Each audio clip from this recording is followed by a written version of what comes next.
اینجا بهش بگیم که چون به علاوه یکش که قطعا کار نمیکنه، ولی اینجا میمدیم میگفتیم به اضافه یک کن تاریخ دیت اند تایم از نوع ریاضی نمیدونم چی به علاوه یک چیزی داشت پلاس پلاس یک نمیشه گذاشت. now today returns now function باشه هرچی شما بگید بنویسیم today به علاوه یکی بذاریم در به یکی نزدیم ببینیم کار میکنه یا نه. وریفای داشت وریفای داشت اینجا هم داره یه چیزایی. حالا بزنیم پابلیش. این کجا فهمید که اون سایت دست چه؟ همین الان بکنم از چه اون یکی سایت به سایت خود من از چه نه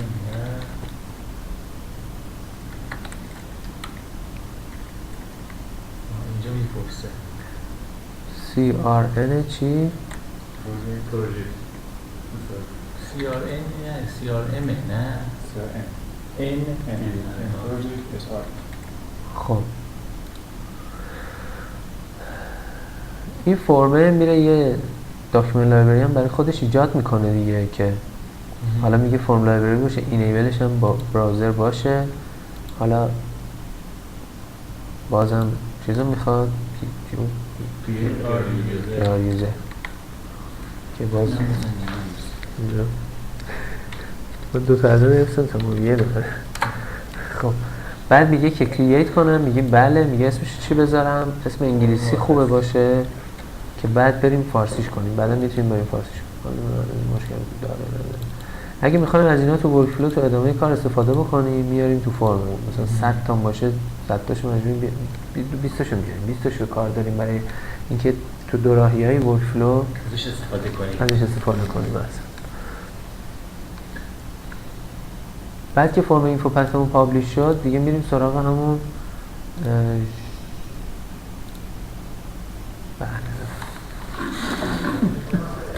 بلد بودم خب ابزار بیه دسته حالا خوب نصب هستن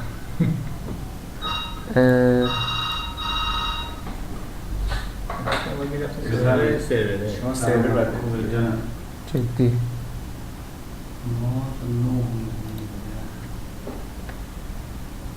بله درست. اینجا یک مرخصی ایجاد شده که باید ریفرش بشه، یه بار بک کنیم مثلا نکس بزنیم شاید بله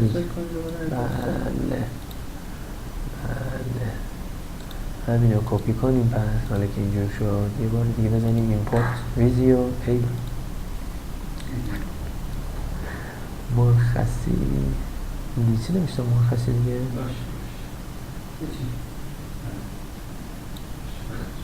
بخوای یه بار دیگه کنسل کنیم یا اینکه من فکر کنم یه بار کلا باید این چیز رو ریفرش کنیم. آره کل این چیز رو باید من کانکت کنه مجدد به سرور باز کنیم اوپن سایت. بله شرمنده باز